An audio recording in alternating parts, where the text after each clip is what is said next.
ښاغلی رحماني صاحب د سولې کمیسیون د طرحې لیکلو دپاره جوړ سو. ارشیف هم وجود لري او په هغه کې وویل سوله چې طرحه دې جوړه سي، طرحه دې بیرته تالار ته راوسي او د ولس د استازو سره دې شریکه سي.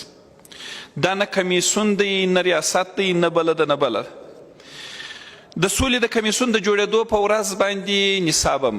دغه کم او ما سور کارت هم په دغه خاطر باندې پورته کړی و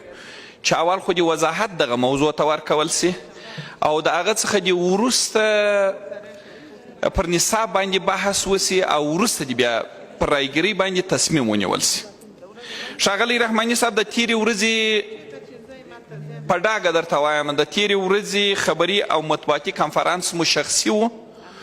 د دغه دردېدلي، ځورېدلي، کړېدلي مظلوم ولس په حق کې جفا وه، د هغه کونډې مور په حق کې جفا وه، د هغه سرباز په حق کې جفا وه چې زما و ستا د سر مال ناموس په خاطر د دغه جغرافیې په خاطر باندې سر پر ورغوي باندې اخیستی دی، په میاشتو میاشتو باندې یې خپل کور نه دی لیدلی، د هغه په حق کې جفا وه، د دغه خاورې په حق کې جفا وه، دغه هر کونډې و یتیم و مظلوم په حق کې دی تېره ورځ جفا وه. ډېره ستره اشتباه مو ښاغلی رحماني صاحب وکړله.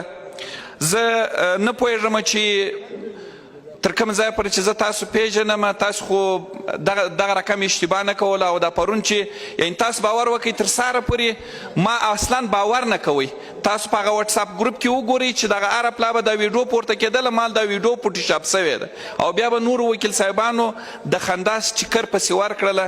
تر دغه اندازې پورې چې زما زړه ته نه لوېدله چې د ولسي جرګې یو رئیس دی